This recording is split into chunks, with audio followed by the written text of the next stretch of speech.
Taurus wants us to feel safe. And Scorpio asks, what is that safety costing you? So some questions to sort of think through, if you would like. Where are you giving your power away? Where are you confusing attachment with love? What pattern keeps showing up in your closest relationships? Is there familiarity that you keep choosing over and over? And what is the cost of being in that pain? And what is your need for security actually costing you? Welcome back to the Power and Purpose podcast. I'm Vanessa Soul, your host. Thank you so much for joining us here. Thank you for investing your time and your energy into tuning into today's episode. I greatly appreciate it. And I am super excited for today's conversation. We have Mahek Lakhani. She's a creator of the Moon Journal and founder of Guided Within. She shares lunar insight, ritual, and reflection tools to help people live with more intention, flow, blending astrology, inspired wisdom with grounded self-development. Thank you so much for being here on the show. Thank you so much for having me. Yes. Who are you and who are you not? I am a moon girl. I'm really obsessed with the moon, and I have been since I was little. I've grew up in this community that was very much a lunar-based community, and so very much connected to that, and went deeper with it with astrology. But I'm not an astrologer, so I don't really consider myself an astrologer. I believe that astrology is a great tool to help understand our patterns and our life. But I am not someone who uses it to predict or do readings on others. Well, I have to ask you, since you love the moon, what are your big three? Aquarius sun, Leo moon, Leo rising. Okay, I thought Cancer would be somewhere in your big three.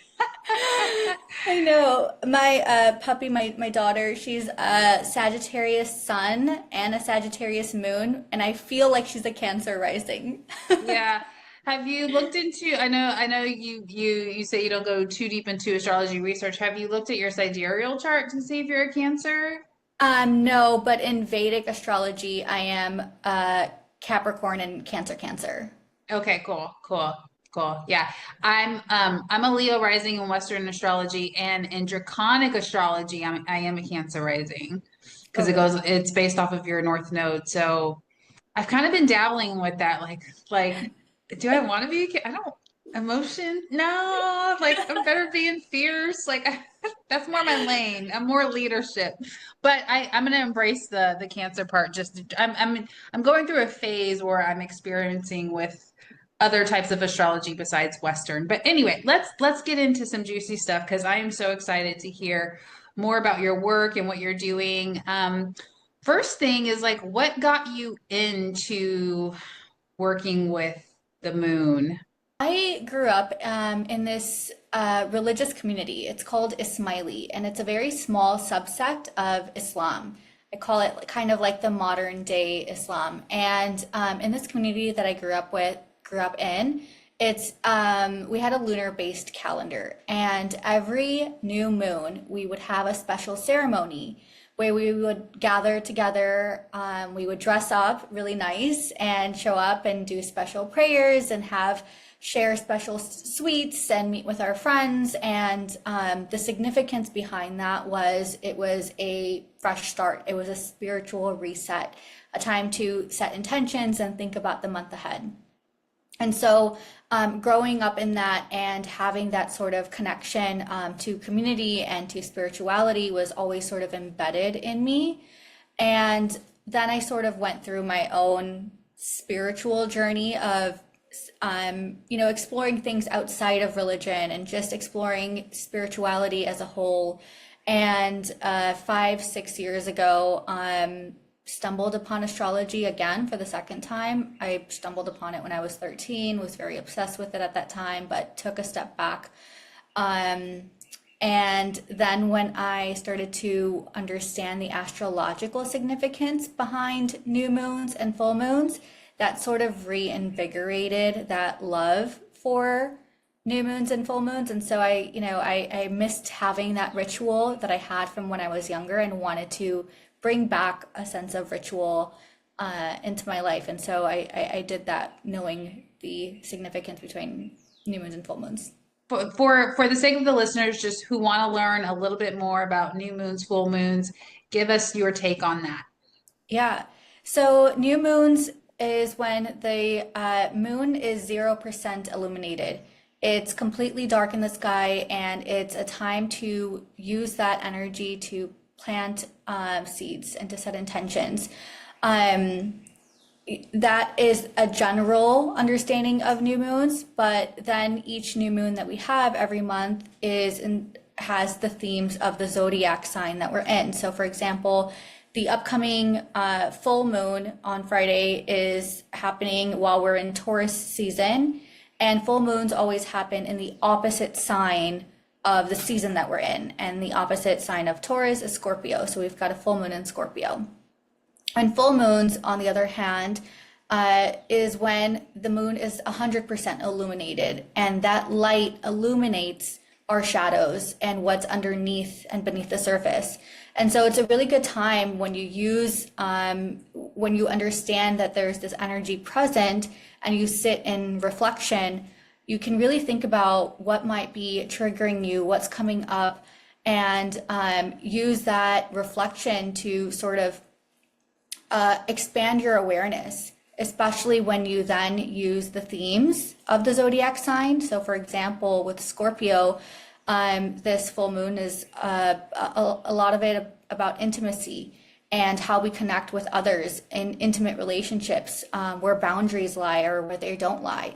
And so it's a great way to then use the themes and look at specific areas of your life, and reflect on them, which might be not things that you would normally do, but it's in a systematic way because of how the astrological wheel works. It covers all areas of our life.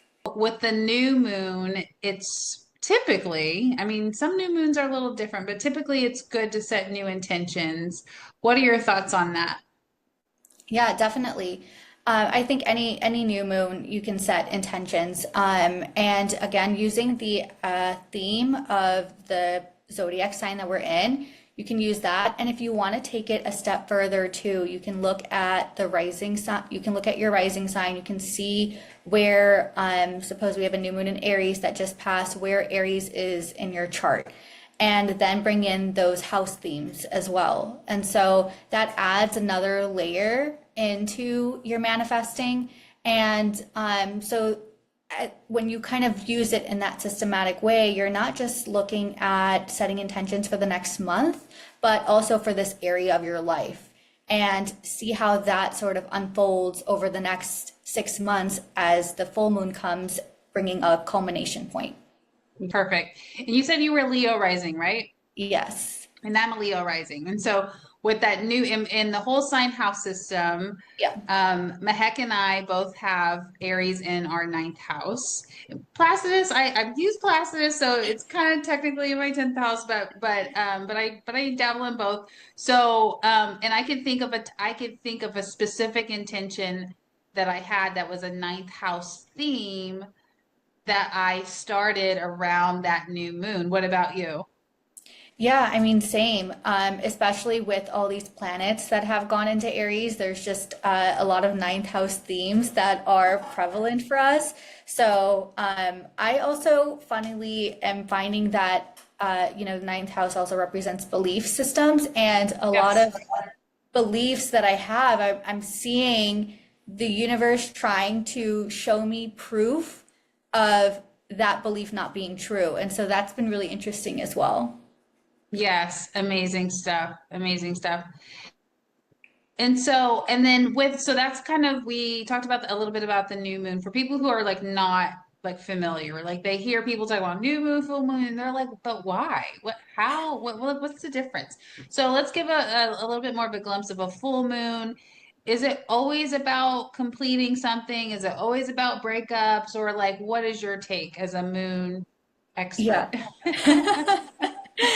If I had to simplify it in one sentence, new moons are a time to think about what you're calling in, and full moons are a time to make space for those things that are not in alignment. And so you're releasing, you're creating space so that your desires can come in. It doesn't always have to mean a breakup. Maybe it's just making space energetically by forgiving or by clearing old resentments that you have, or by looking at your belief systems and seeing, this one doesn't really serve me anymore, or this narrative about myself doesn't serve me anymore. So it's just about making space, because I think when it comes to manifesting in general, there is that part of calling things in, but there's also the part of making space for it and become an energetic match for that thing. Yeah, beautiful. And with your moon journal, like what are some of the what's the journey, what's the process that it could take someone through? So the moon journal, it has entries in it for 2 years, and it's blank and it's undated. So you can sort of start whenever. I would say definitely start on a new moon so that you can set your intentions. At the beginning of the journal, you sort of walk through a little bit of this framework of what new moons and full moons are, how to find the zodiac themes, how to find your house themes. And so it sort of lays all of that out in a very simple, easy way. And then you sort of set your intentions for the next 2 years. And what that journal is aimed to do is over the next 2 years, bit by bit, every area of your life is brought into focus. And so what are the things you're calling into that area? What are the things that you're releasing in that area? And not with new moons as well. I do two things, and that's kind of included in the journal. But one is you've got the new moon manifestations that have to do with that new moon's themes.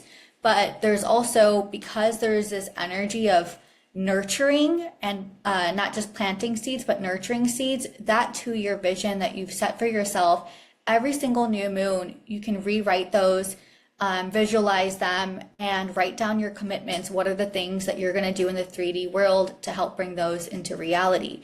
So it also, at least for me and through my journey, I've been moon journaling for 3.5 years. So like I have sharpened this framework over time. And one thing that I definitely needed was a little bit of accountability. Sometimes we set these big goals and we set these things, but then we sort of lose sight on them. And so every 2 weeks, you're sitting with your journal and you're like, this is what I said that I want to create. Okay, what am I doing about it? And so I kind of built that accountability within that system, so that it helps you create those things in your life. Full. And as an astrologer, what's coming to mind for me is like the moon represents our emotions. I mean, it represents, in ancient astrology, there's like 100 significations for the moon. Money, receptivity, all kinds of things. But it really, and the mother and all kinds of things. But the moon really is our emotions. And quick side note, that's that Scorpio full moon that's happening tomorrow, or by the time this comes out, if there's another full moon that's on the way, it's make, like she said, like Mahek said, like making space. And sometimes that means releasing emotions, especially if it's in a water sign like Pisces, Cancer, Scorpio. But anyway, back to what I was saying. I love the journal idea. I love your process. I love that you've been refining it for years and really crafting it, because I think sometimes when people are calibrating to something, manifesting to something, I use those words interchangeably. I think sometimes people are missing like the emotional component. They get so mentally locked in, like, okay, I'm building my 8-figure business and da da da da da da da da da. And while all those milestones are important, and yes, we live in a 3D world still, last time I checked.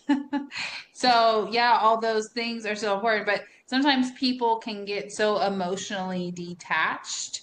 And so with the moon journal, while you're speaking, and the moon representing our emotions, our emotions help us calibrate. It really does allow us to manifest. What are your thoughts on that?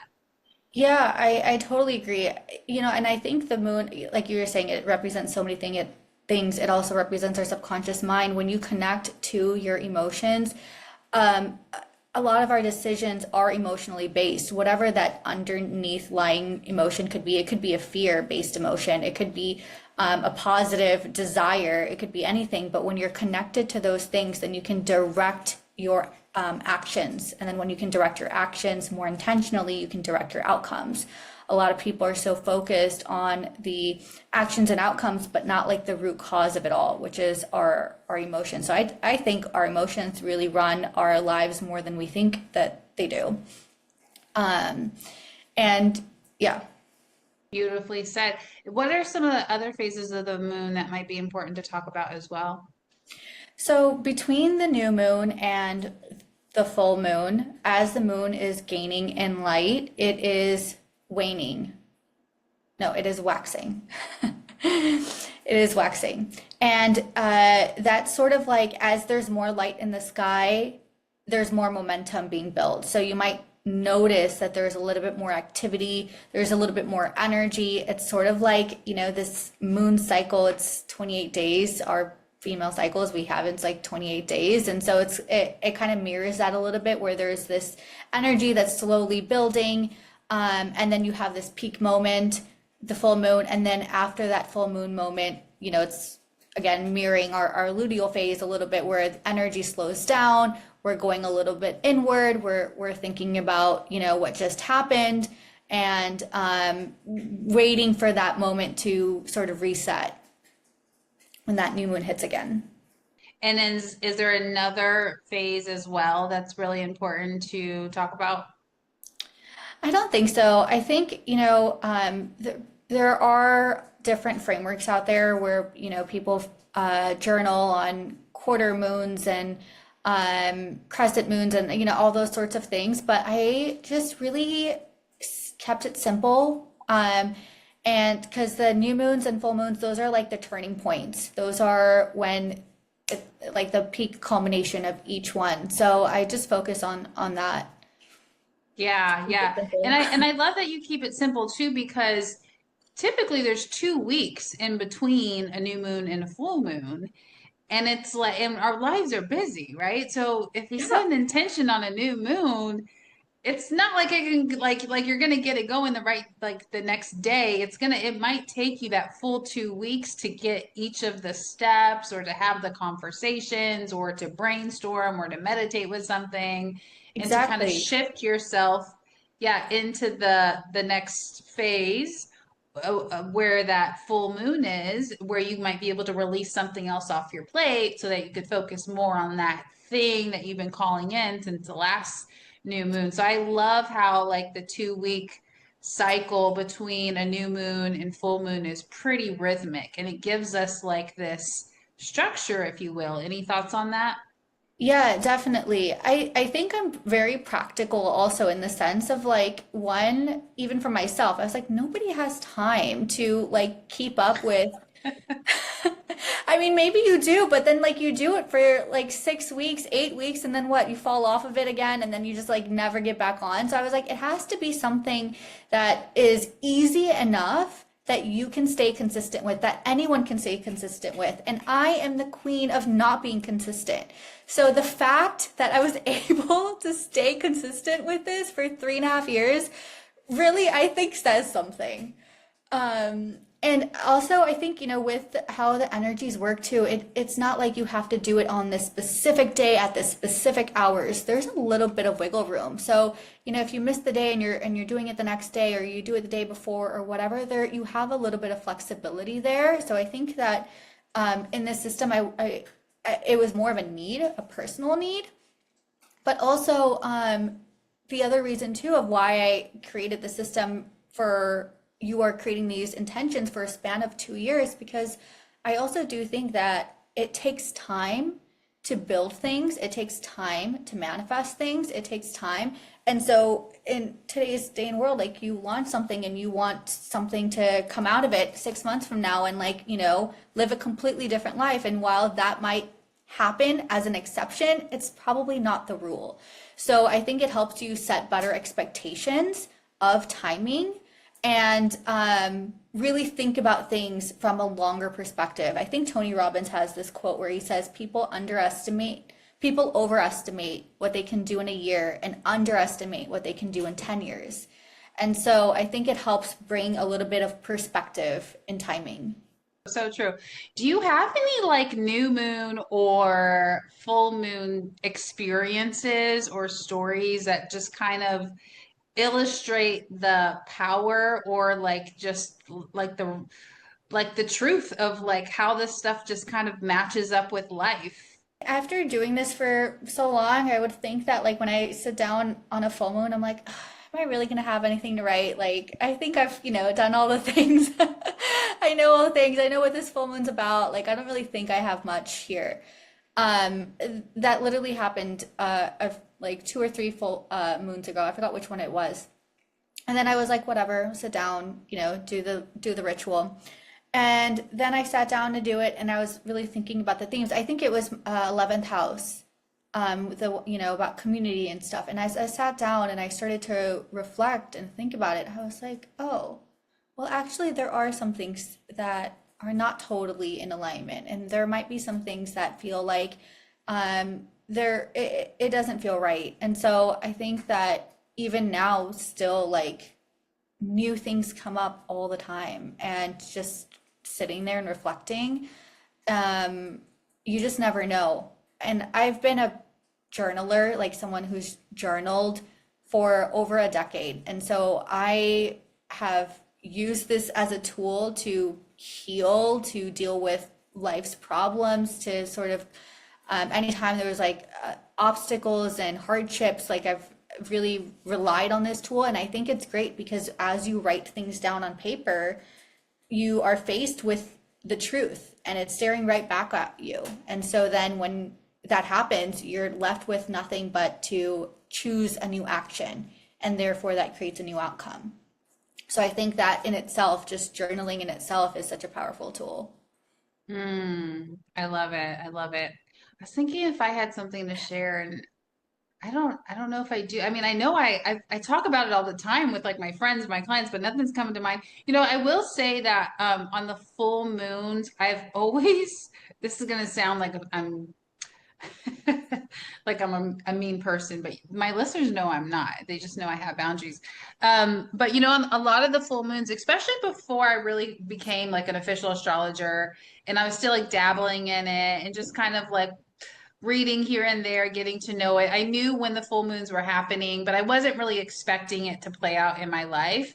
But there was like, especially in like 2020, there was definitely a time where like almost every other full moon, I was releasing someone, like writing a text saying, hey, I think we need to take a break from our friendship.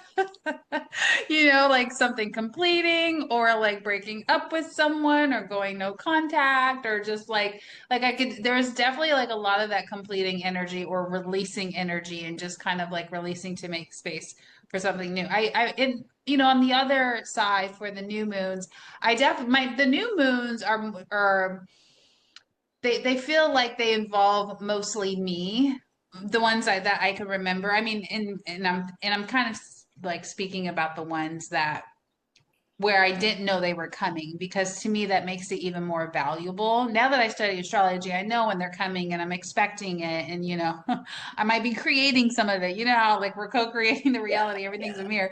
But before I really knew what was going on, I like to think about those instances, and then those are the times that really got me into astrology, because I was like, wow, I had a full moon in my seventh house, and I literally ended the relationship with this person. Like, You that know is what? like textbook astrology. Yeah, actually, that reminds me. It's funny. All of my like last 3 moves that I've done to either different cities or countries or whatever, they've always happened on new moons that are happening in my fourth house. So, Okay, it's just lovely. it's just that's a weird pattern to like look back at. Like that's Yeah. when, moves are Yeah. And then happening. since we're both Leo risings, we have Scorpio in the fourth house. Again, full moon's fourth house. I am always crazy emotional. Like there, you know what I Same. mean? Like just But it really, what it is, like you said the word perfectly earlier, it's something's releasing to make space. And Yeah. fourth house, you guys, if you don't know what fourth house is, yes, it's physically your home, it's physically your family, but it's also your emotional state, like your inner world. And Yeah. so if you need to And release your some things ancestry, and ancestry and like, yeah, all the things. childhood So if you, wounds. Yeah. yeah, so if you, so for me, it's like there's a Scorpio full moon that's happening tomorrow. Like this morning, I ended up like crying, like bawling my eyes out in the nail shop just because there was a misunderstanding and the color was slightly off, right? But it's like I was crying as if it was the end of the world. And Well, I that knew, was and me before this podcast, so it's all I, good. but I took, in my head, I'm thinking like, oh my God, if I could just explain, and I'm in another country, right? I'm like, if I could just explain that it's a Scorpio full moon, and I have a Scorpio stellium, and I'm doing all. But in my mind, like, but to me, I had also knew that I wasn't these last 2 weeks, I wasn't taking time to emotionally release. So of course it's going to come up for me for the full moon because I wasn't really doing the maintenance that I typically do. So hopefully Yeah. that gives you guys some context. Anything you want to add or anything like that? No, totally agree with that. And I think that sometimes the release, it can be really hard to like go there emotionally. I know a lot of people can sometimes feel really blocked and feel really stuck. And so it makes it like this sort of contains it to one specific day or one specific, evening or whatever, to focus in on that. And I don't know, I'm a big crier. I feel like that's the best kind of release. So Oh, so good. I So always feel good. so much better after a good cry. Yeah, I almost feel like it's just, I mean, it's not the same as a runner's high, but sometimes it gives you like a similar vibe, you know? So beautiful stuff. What else do we need to know about working with the moon? Anything else? I really think that starting out, if you are someone new that might be interested in this, the best way to start is start on the next new moon, whenever that might be. For us, it's I think the Taurus new moon is like May 15th or something. And just keep it simple. Just look at what zodiac sign that lunation is happening in. And on new moons, think about the things that you want to call in. On full moons, think about the things that you want to release. If you need extra help and extra guidance, you can always pull an oracle card or do a little tarot spread for yourself. If there's other tools that you're really into, you can do. Um, and just keep it sort of simple in that way. That's beautiful. And I feel like it's kind of fitting. I know this is not like a deep astrology episode, but I feel like it's kind of fitting for me and you, maybe just to go through the 12 houses really quick. Because we've been throwing them around this whole time, fourth house, seventh house. Oh yeah, that was our ninth house. So like I don't know, are you up for that? We could just give like Yeah, three or four short things for each house. We'll just take turns. Does that feel good? yeah, let's do it. That way by the time this comes out, just like we're talking about, You can and jot them Mahek just down and said, have it. Yeah. yeah, she just said notice where the new, like which house the new moon is happening, because that's where the new fresh energy could be happening, the new idea, the new concept, the new partner, the new whatever, it could be coming from that house. So that's why it's helpful. So first house, I'll start off with that, and then you want to take the second house after that, and Sure. we'll Yeah. tag team. Okay, cool. So first house is all about identity, your physical body, your vitality, how people see you, how you're presenting yourself. And in ancient astrology, it was also how you executed on things. So if you have like a new moon in the first house, you might have something new to execute on, or it could be pretty basic, like you're doing something new with your look, new with your hair, new with presenting yourself. Yeah. Second house. Second house. Second house is money, income streams, your finances, your valuables. It's also your self-worth. If there's, especially, I feel like a lot of people, myself included, have wounds around self-worth. So this is a really good time to, release things related to that or set new intentions related to that. How your worth is also very much reflected in how abundant you feel. And so that's why those are sort of connected there. The third house is all about communication. It's about your neighborhood, people who are close to you, your siblings, your cousins. It's about communication, like written communication, verbal communication, lack of communication, if you will, and short distance travel as well. So if there's like a moon happening in the third house, it could be, and you wanted to kind of go take that short drive or drive a couple hours to the beach, that might be your opportunity. Fourth house is your home, it's your family, it's your roots, it's your ancestry, it's your childhood wounds, any wounds that you might have in your lineage. It's really to do with like your roots. It's at the very bottom of the chart usually. So you think about that and your family life basically. Yes, And that could be your absolutely. family life both from growing up and also the family life that you may create. Fifth house is creativity, playfulness, leisure, hobbies, self-care, anything that you're doing on your free time, sports, athletism. I'll just keep it at sports, entrepreneurship, any creative endeavors, taking risks. That's all fifth house. Yeah. And romance and dating. How did I forget that one? Romance and We dating. got each other. Yeah, I have Saturn. I have Saturn in my fifth house, delaying my romance and dating. So I think Oh that's man. why I'm ignoring it right now. It's okay. I've sat in my seventh, so I feel you. Okay. Oh yeah, similar struggle. Yeah. Sixth house, this is your daily life, your routine, your rituals, your health, how you take care of yourself, your nutrition. It's also the work that you do in your everyday life. So like the job that you have. Um, did I miss anything? Productivity. Productivity. Yeah.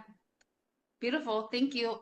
Seventh house is mostly one-on-one relationships, your first marriage for sure, but there's also other one-on-one relationships, like your relationship with your clients, like your one-on-one relationship, your one-on-one if you're the client and you're working with like a mentor or something like that. That also falls in another house, but that could be seventh house as well. It's the seventh house is like the house of the other.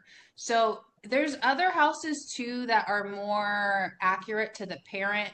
But for this year, for me, the seventh house actually ended up being more relative to my mom. And that was just because of some aspects that were going on in the seventh. But just think of it as the other, and it could be like a multitude of one-on-one relationships with other people, partnerships, business partners, all those things. Eighth house, intimacy, loans, investments, mortgages, other people's money, basically. Um, what was I going to say about intimacy? Oh, also your subconscious patterns as well. There's a little bit of that there. There is a little bit of that in the 12th and ninth too, but in a different sort of way. But shared resources and just how you share your energy with others, so boundaries as well. Yeah, taxes, inheritances, winning the lottery, government assistance, things like that. Ninth house. I almost forgot where we were. Ninth house. The ninth house is, I feel like it's so elusive. Like there's so many different astrologers and people who love astrology like yourself. Like we all kind of think of it differently, but it's definitely your belief system. Religion is a big part of the ninth house because that's a belief system within itself. Spirituality. I relate to the ninth house as like the God house, but other things fall into astrology like higher learning, college, university, astrology, advanced learning, anything that's advanced learning, and legal matters. Anything else you want to add for the ninth house? Philosophy, yeah. Yeah, philosophy. Yeah. 10th Yes. house. 10th house, that's your career, your reputation, the legacy that you want to create and build, how you're seen in the public, your public facing self. And it's just your career. This is less about your job and more like the tenure, the big career sort of that you're creating out of your life. Lovely. And then the 11th house is the gains from your career. It's your network, it's your community, it's your friends, benefactors, people who are supporting you. It could be an older sibling as well. The 11th house can also be like charities and innovations, like new things coming into the world, like new innovative ideas, things like that. And then 12th house, this I think is really the subconscious mind house. This is the things that are unseen, the mystical, your connection to the divine. What else? Fears, shames, anything repressed, anything hidden, Repressed. It's a good word, yeah. repressed memories. Hey, I've had a transit who brought like that, brought out all kind. I did like a psychedelic thinking I was just gonna like watch a movie and laugh, and then all these repressed memories came out, and I was like, oh my God, I didn't look at my chart. I should have known that I had like three things going on in the 12th house before I took that mushroom. Um, Oh my but gosh. yeah, the 12th house is low. It's a malefic house, but sometimes it's the secrets that you're keeping from yourself, and it could also be Secrets. rest, Yeah. rejuvenation, retreats, going on spiritual retreats, retreating from the world, like getting out of your environment, traveling, going abroad, things like that. And Yeah. yes, and just to hone in on what Mahek already said, definitely the subconscious mind. Yeah. We've had Jupiter in our 12th house for a while now, and I'm excited for it to leave. I mean, did you get rest? I didn't. I feel like isolation and secrets and those have been major themes.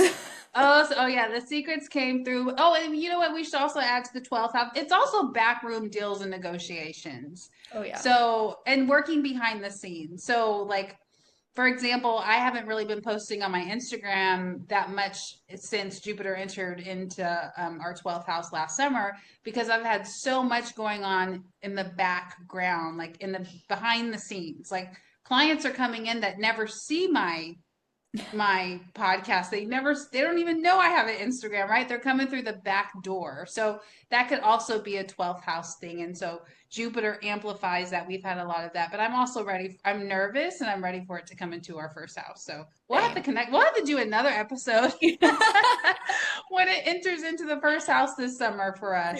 Seriously. Amazing stuff. Any other thoughts? I don't think so. I think honestly, the biggest thing is if I like was leaving everyone with one message, it would be that I think that journaling is such a great tool to enlightenment, whether you do it through this framework of new moon and full moon journaling or some other framework. Journaling is just such a great tool for enlightenment. So if you're someone who, I'm sure if you're listening to this show and to Vanessa's podcast, then you're really into self-development, personal development, and growing in whatever way. And use journaling because you can do that and it's free and you can start at any time. Yeah. Is your journal out? It is, yeah. Cool. I'll ask you where they can grab it in a second. But I like Spirit is like really talking to me right now. And at first when we were doing this podcast, I'm thinking like, oh, all my guest episodes are released every Monday, so I'll just kind of put you in the line. Every Thursday I do an astrology episode. It's been my astrology solo episodes, but tomorrow's Thursday. Isn't it tomorrow Thursday? Yes. Tomorrow's Thursday, yeah. And so I feel like this is the perfect episode for tomorrow's episode or for tomorrow's astrology episode because it'll be right before the full moon in Scorpio. So if we want to add, now that I know that we're going to release this right at that time, I feel like it's divinely orchestrated. I think we even rescheduled a couple times. We did, So yeah. this makes me feel like God is like just put it out right when you record it, and so we'll go ahead and do that. So anything else you want to add, and then how can people find your work in the journal? Since this is going to go out right on the full moon in Scorpio, here are some Scorpio themes to sort of think through while you do your moon journaling. We're in Taurus season. This is the energy of comfort, stability, pleasure, groundedness, security, simplicity. So the full moon in Scorpio will expose the opposite: depth, transformation, exposure, intensity, shadow, complexity. Taurus wants us to feel safe, and Scorpio asks, what is that safety costing you? So, some questions to sort of think through if you would like. Where are you giving your power away? Where are you confusing attachment with love? What pattern keeps showing up in your closest relationships? Is there familiarity that you keep choosing over and over? And what is the cost of being in that pain? And what is your need for security actually costing you? Wait. That just hit. Say that last one more time. What is your need for security actually costing you? Whew, that's fire. Oh my gosh. Thank you so much. I'm so glad we recorded this today. The timing is perfect. I can't wait to release it for Thursday, for the Thursday astrology episode. The full moon's on the first. Just I keep getting my days Friday. mixed up. Yeah, on Friday. So stay tuned for that. If you really resonated with today's episode, please connect with Mahek, connect with her directly. Did we tell people how they could find your stuff? No, we can do that. So, Okay. you can connect with me directly at it's Mahek Lakhani, ITSMAHEK LAKHNI. You can also follow at I am guided within, and to find the Moon Journal, you can just go to themoonjournal.com. Amazing. Lovely, lovely. And if this episode was valuable to you, I'm sure you thought of one person who also has been wanting to learn more about new moons, full moons. They want something simple. They might benefit from the journal. I'm sure they were already on your heart and mind as you were listening to this episode. So do us a favor, write them a little sweet note, let them know you were thinking about them, and copy and paste the link and let them know they might enjoy this episode. Thank you so much, everyone, for tuning in. Namaste and have a great day.